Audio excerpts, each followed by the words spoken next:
Hello dear friends, कैसे हैं आप सभी का स्वागत है एक बार फिर से इस यूट्यूब चैनल पे जिसका नाम है हिंदी जीके टुडे। और आज हम डिस्कस करने वाले हैं रिफ्रैक्शन यानी कि अपवर्तन के बारे में। और इससे पहले की वीडियोस में हमने डिस्कस किया था रिफ्लेक्शन के बारे में यानी परावर्तन के बारे में और इसके कुछ नियमों के बारे में। और पिछले एक वीडियो में हमने डिस्कस किया था नेत्र दोष यानी कि आई डिफेक्ट्स के बारे में, और इनमें हमने लेंसेज को लगा के इनका सोल्यूशन भी ढूंढा था। और लेंसेज और मिरर का टॉपिक इसको डिस्कस करने से पहले हमारा रिफ्रैक्शन यानी कि अपवर्तन और परावर्तन यानी कि रिफ्लेक्शन, इन दोनों टॉपिक्स को डिस्कस करना काफी इंपॉर्टेंट हो जाता है, क्योंकि इन दोनों टॉपिक्स को हमें लिंक करना है आपके लेंसेज और मिरर में। क्योंकि मिरर में आपका रिफ्लेक्शन का बेसिक कंसेप्ट काम करेगा और लेंसेज में आपका रिफ्रैक्शन यानी कि अपवर्तन का बेसिक कंसेप्ट लिंक होगा।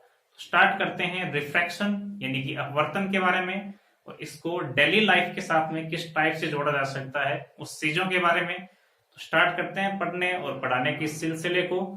रिफ्रैक्शन को हिंदी में कहते हैं अपवर्तन। इसको समझने के लिए मैं आपके सामने इस टाइप से इस बर्तन में थोड़ा सा पानी फिल कर लेता हूं यहां तक। और यहाँ पे अगर कोई भी रोशनी की किरण इस टाइप से डाली जाएगी तो जस्ट इसके परपेंडिकुलर क्या होता है, आपका एक नॉर्मल होता है। इसे आप कहेंगे नॉर्मल यानी कि अभिलंब। और ये रोशनी की किरण इस टाइप से ना जाकर थोड़ी सी ये बेंड हो जाएगी। अब ये इधर नॉर्मल की तरफ बेंड होगी कि नॉर्मल से दूर जाके बेंड होगी, ये तो डिपेंड करेगा मीडियम पे। मान लीजिए ये आपका मीडियम फर्स्ट है और ये आपका मीडियम सेकंड है, और यहां पे ये आपकी आपतित किरण है। आपतित किरण, ये जो आपका एंगल बनेगा वो क्या बनेगा, आई, एंगल आई। और जैसे ही आप इसके ऊपर इंसिडेंट करेंगे तो इस रोशनी का कुछ हिस्सा यहां से रिफ्लेक्ट हो जाएगा, कुछ हिस्सा। तो ये आ जाएगा आपकी परावर्तित किरण, ये हो जाएगी आपकी परावर्तित किरण। और ये जो आपका एंगल है ये बन जाएगा आपका एंगल आर। अब इसको इंग्लिश में अगर मैं लिखना चाहूं तो ये लिखूंगा रिफ्लेक्टेड रे। इसमें भी आर आ रहा है, इसको तो मैं इस टाइप वाले आर से लिखूंगा। और ये जो आपका आर बनता है इसको मैं इस टाइप वाले आर से लिखूंगा। ये है आपकी अपवर्तित किरण। अपवर्तित किरण रीजन क्या है, रीजन एक ही हो सकता है। अगर आप इसको इस टाइप से लिखते हैं रिफ्रैक्टेड रे, ये है आपकी रिफ्लेक्टेड रे, ये आपकी रिफ्रैक्टेड रे, दोनों में अंतर है, परावर्तित किरण और अपवर्तित किरण। तो आपने ये पढ़ा होगा कि यहां से अगर इसकी स्पीड है मान लीजिए 3 लाख किलोमीटर पर सेकेंड। अब लाइट की स्पीड वैक्यूम में यानी कि निर्वात में आपकी होती है 3 लाख किलोमीटर पर सेकेंड। तो परावर्तित होने के बाद में भी इसकी स्पीड इतनी ही रहेगी, कितनी, 3 लाख किलोमीटर पर सेकेंड। पर ये कोई जरूरी नहीं है कि अपवर्तन के बाद में इसकी स्पीड जो उतनी ही रहेगी। मान लिया कि इसकी जो स्पीड है वो थोड़ी सी कम हो गई, 2 लाख किलोमीटर पर सेकेंड हो गई। तो आपने एक नियम अच्छे से समझा है कि एंगल आई की जो वैल्यू है वो एंगल आर के इक्वल होती है। ये आपने परावर्तन का द्वितीय नियम पढ़ा है, परावर्तन का द्वितीय नियम। पर क्या मैं एंगल आई को इस एंगल आर के इक्वल कर सकता हूं? आपने ये पढ़ा angle i is equal to angle r होगा, पर क्या मैं इस एंगल को इस एंगल के इक्वल कर सकता हूं? आप कहोगे सर बिल्कुल नहीं। तो इनमें क्या रिलेशन है उसी को हमें समझना है, और यहीं से आपका निकल के आएगा स्नेल का नियम। इसको एक बार थोड़ा सा मैं यहां पर रफ कर रहा हूं।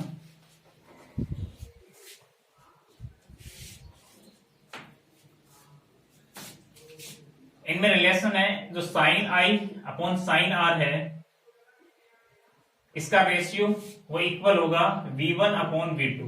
अब V1 क्या है, V1 है ये आपकी जो आपतित किरण है उसकी स्पीड कितनी है, 3 लाख किलोमीटर पर सेकेंड। और V2 क्या है, जो आपकी अपवर्तित किरण है इसकी स्पीड तो कितनी है, ये 2 लाख किलोमीटर पर सेकेंड। इसी की वैल्यू होगी आपकी λ1 अपॉन λ2 इनके रेशियो के इक्वल। λ1 क्या है, मान लीजिए ये आपकी आपतित किरण है, इसकी कोई तरंग दैर्ध्य है, λ1 इज इक्वल टू मान लीजिए 600 नैनोमीटर। और ये टर्म भी आपके आगे लेक्चर्स में क्वालिफाई हो जाएंगी। ये होता क्या है, बेसिकली तरंग दैर्ध्य, आपकी आवृत्ति, ये चीजें क्या होती हैं। और इस किरण की जो तरंग दैर्ध्य है वो है आपकी 400 नैनोमीटर, और λ1 अपॉन λ2, और इसकी जो वैल्यू है वो इक्वल होगी म्यू के। कुछ किताबों में इसे एन भी लिखा हुआ मिल सकता है आपको। इस म्यू को हम नाम देंगे क्या चीज, ये है आपका रिफ्रैक्टिव इंडेक्स। क्या है, रिफ्रैक्टिव इंडेक्स, यानी कि अपवर्तन का सूचकांक, अपवर्तन का सूचकांक।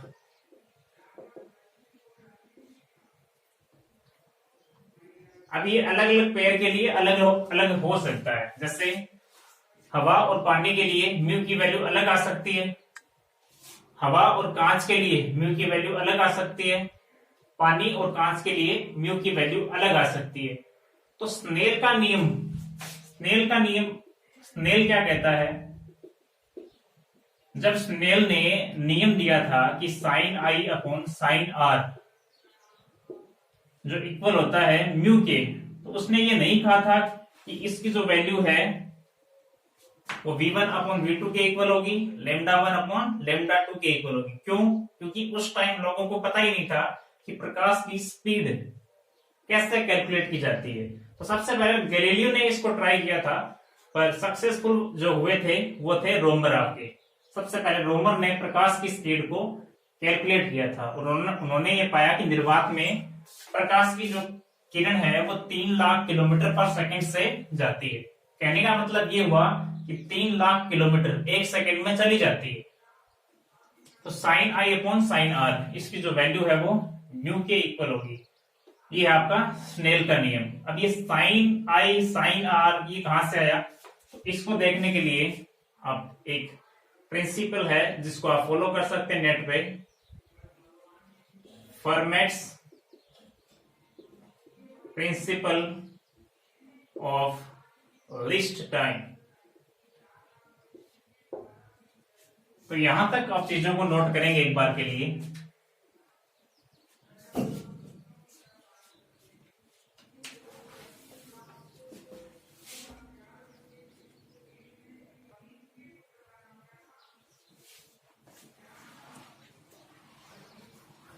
अब हम देखेंगे कि प्रकाश की जो चाल होती है वो अलग अलग माध्यम में अलग अलग होती है।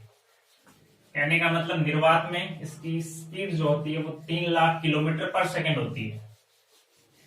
और ये क्वेश्चन एज इट इज आपके आया हुआ है 24 अक्टूबर 2016 में सीजीएल के एक पेपर में, कि प्रकाश की चाल कितनी होती है, वो भी निर्वात में। तो सबसे पहले आप लिखेंगे सीरियल नंबर यानी कि क्रम संख्या, और यहां पे आप लिखेंगे माध्यम यानी कि मीडियम,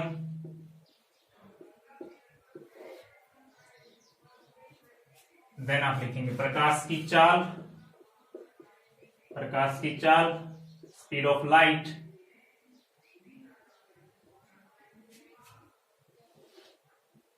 और लास्ट में आपका आएगा रिफ्रैक्टिव इंडेक्स यानी कि अपवर्तन का सूचकांक, अपवर्तन का सूचकांक यानी कि म्यू की वैल्यू।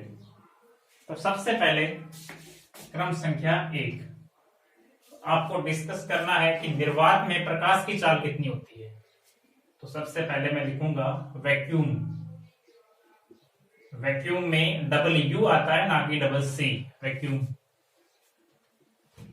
हिंदी में इसे कहेंगे निर्वात। और निर्वात में आप सभी को पता है प्रकाश की चाल कितनी होती है, 3 लाख किलोमीटर पर सेकेंड।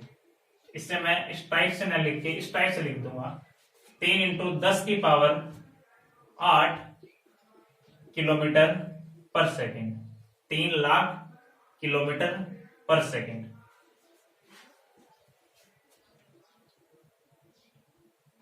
सेकंड है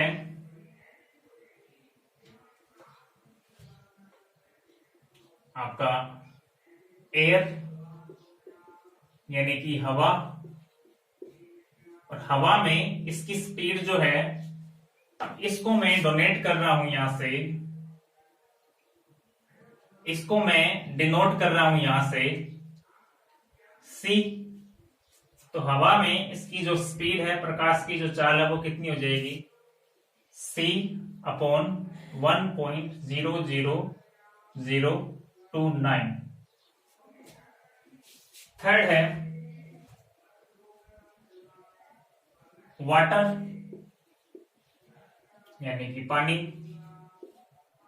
पानी में आपकी होती है c बाई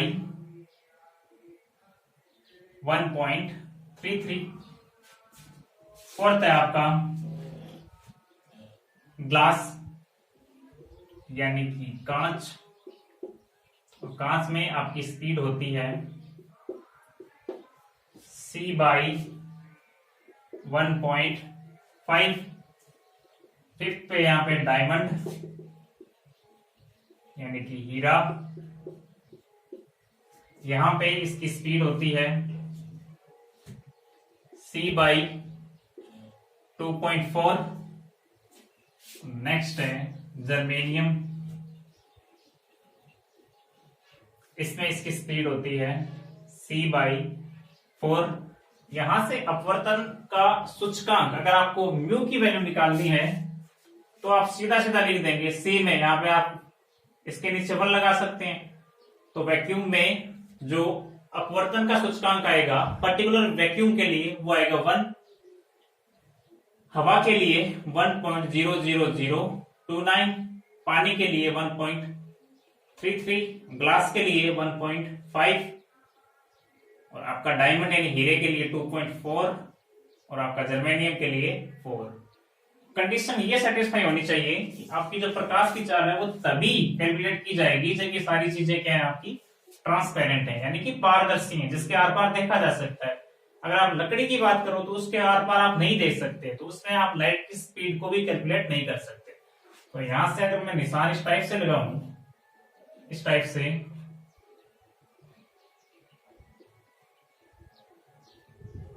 तो ऊपर क्या है आपकी स्पीड, आपकी मैक्सिमम है, और नीचे क्या है आपकी स्पीड मिनिमम है।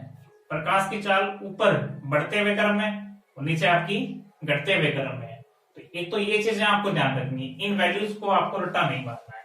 दूसरी चीज आपको ये दे सकता है कि वाटर से ग्लास में कोई प्रकाश की किरण को आप भेज रहे हो तो रिलेटिवली अपवर्तन का सूचकांक क्या होगा, तो उन चीजों को हम निकालना सीखेंगे एक नेक्स्ट क्लास में। तब तक के लिए इन चीजों को आप रिवाइज करेंगे, यहां तक आप चीजों को एक बार पढ़ेंगे।